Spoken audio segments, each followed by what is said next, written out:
Hola, com podeu veure fa molt de fred, estem a -6 sota 0 a Antelope Island, però la sensació de fred és encara més gran, vaig superabrigat. I per què dic tot això? Estic fent aquest vídeo perquè recordeu que quan estigueu fora fent fotos a l'hivern i amb aquest fred les bateries es desgasten amb una rapidesa més del normal.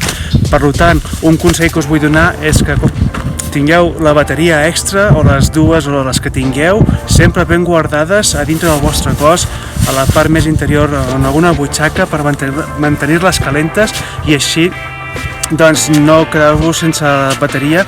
I el pitjor que us pot passar és que aneu en algun lloc a fer fotos i voleu utilitzar aquestes bateries i estiguin descarregades. Per tant, guardeu-les a l'interior en alguna capa que porteu en alguna butxaca i així tindreu vida de la vostra bateria assegurada.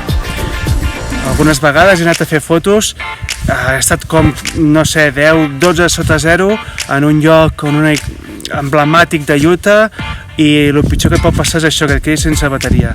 Per tant, recordeu, molt important, les bateries ben guardades en el vostre cos, que es mantinguin calentonetes i quan les hàgiu d'utilitzar les poseu a la càmera i així tindreu l'èxit assegurat.